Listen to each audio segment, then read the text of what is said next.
Assalamu alaikum wa rahmatullahi wa barakatuh. Урматтуу боорукер, акыретте кыяматтык мусулмандар туугандарым. Өзгөчө жаңылык, сүйүнүчтүү жаңылык. Аллах таалам ар бир инсанга насип кылсын. Аллах таалам чакырам десе, жашка дагы карабайт экен, чоңго дагы карабайт экен. Аллах таалам күчкө дагы карабайт экен. Аллах таалам байлыкка дагы, бийликке дагы карабайт экен.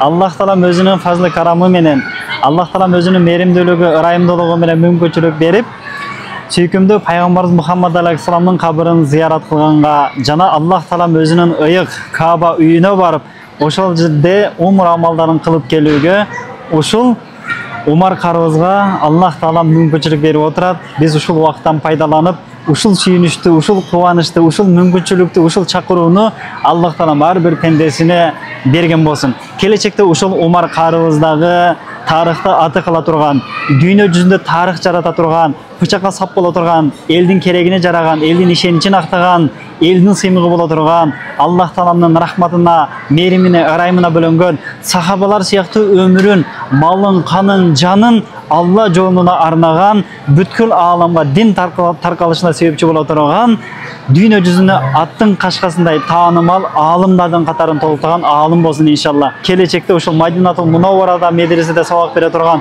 Макка-и Мукаррамада медреседе сабак бере турган ушундай бир аалымдардын, уламалардын бүткүл дүйнө жүзүнө фатва бере турган чоң бир аттын кашкасындай таанымал аалымдардан кылган болсун иншалла.